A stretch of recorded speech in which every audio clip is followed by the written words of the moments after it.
कैसे जाएंगी। आज आपको यह सीखना है कि कैसे बंधन आते हैं, कैसे रुकावटें आती हैं, किन गलतियों के कारण रुकावटें आती हैं और किन बातों के कारण कह रहे कि वो रुकावटें चली जाती हैं। मैं कह रहा हूं कि आज कह रहा है कि अगर कोई गलती आप कर रहे हैं बार बार, तो अगर आज आप पश्चाताप करेंगे तो वो रुकावटें चली जाएंगी यीशु मसीह के नाम में। लेकिन हमें यह सीखना है। यहां पर सुलेमान ने परमेश्वर से पूछा और परमेश्वर ने उसको बताया, कह रहा तेरा बाप जो है बड़ा गुस्से वाला था, इसलिए वो मंदिर नहीं बना पाया। मैं आज आपको बता रहा हूं कि ये 3 रुकावटें, कह रहा है कि कई लोग गुस्से वाले हैं, कई लोग कह रहे कि क्षमा नहीं कर पाते एक दूसरे को, ये भी एक रुकावट है आपके कामों में। और कह रहा तीसरा, कह रहा कुछ लोग प्रार्थना में नहीं बैठ पाते, ये रुकावटें हैं। लेकिन बहुत सारे लोग पादरियों को पूछते रहते हैं कि पादरी साहब मेरे जीवन में ऐसा कौन सा पाप है कि आज तक मेरे काम नहीं बने। मैं आपको बता रहा हूं कि ये 3 कामों पर ध्यान देना। कह रहा है कि बहुत सारे लोग गुस्से वाले हैं।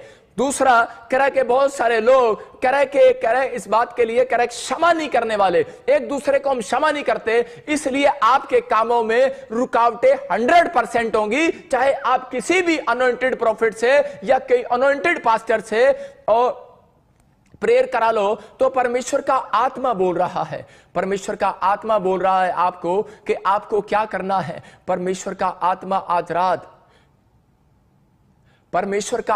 आज रात आपकी जिंदगियों में काम करना चाहता है। परमेश्वर का आत्मा आज आपके ऊपर से बंधन तोड़ना चाहता है। परमेश्वर का आत्मा आपको छूना चाहता है, आपसे प्यार करना चाहता है और वो बताना चाहता है आज आपको, कह रहा है कि मैं बंधन तोड़ने के लिए तैयार हूं। कह रहे आपको सिर्फ 2 काम करने हैं अपनी लाइफ में कि सुबह शाम आपको परमेश्वर के पास आकर सुलेमान की तरह कह रहा है परमेश्वर से पूछना है। मैं कह रहा हूं सुलेमान सबसे ज्यादा रिच क्यों हुआ? क्योंकि वो परमेश्वर से पूछता था और परमेश्वर उससे बातें करता था। और सुलेमान क्या करता था? सुलेमान सुबह शाम आने के बाद कह रहा इस बात पर अमल करता था और परमेश्वर उसको बताता था कि बेटे ये जो गलती तेरे बाप ने की तू मत करना, ये जो तेरे सेनापति ने की ये तू मत करना, ये गलतियां जो उसने की तू मत करना।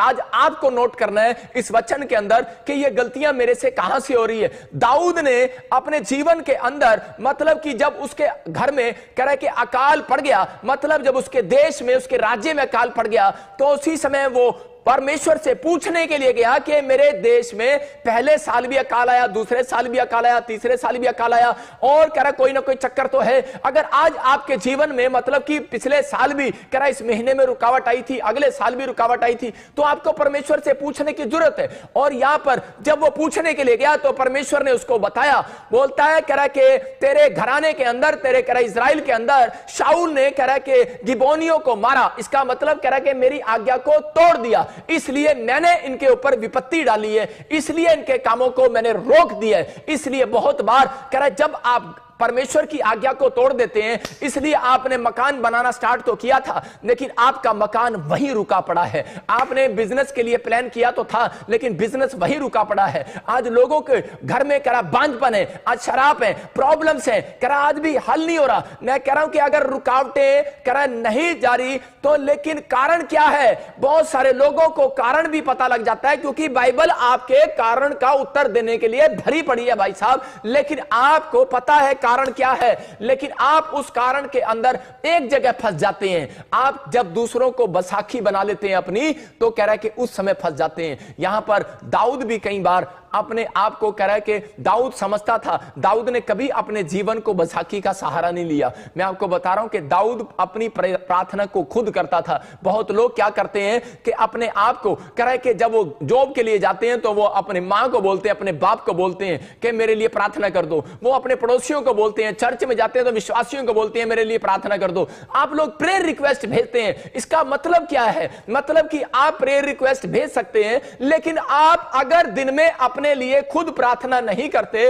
दूसरों से प्रार्थना ज्यादा कराते हैं, तो आपके कामों में सबसे ज्यादा रुकावटें रहेंगी। याद रखना, बहुत लोगों के जीवन में रुकावटें क्यों हैं? क्योंकि वो अपने आप को प्रार्थना में टाइम नहीं देते, इसलिए उनके जीवन में कह रहा है कि वो प्रार्थना में नहीं बैठ पाते। इसका मतलब कोई आपका पीछा कर रहा है, कोई मकड़ी आपको जाल में डाल रही है, आपको पीछा कर रही है और आप दूसरों को प्रेयर रिक्वेस्ट देकर चले जाते हैं। जॉब पर जाते हैं, मां तू प्रार्थना कर देना, स्कूल में जाते हैं, बाप तू प्रार्थना कर देना, अरे कहीं बाहर जा रहे हैं तू प्रार्थना कर देना। अगर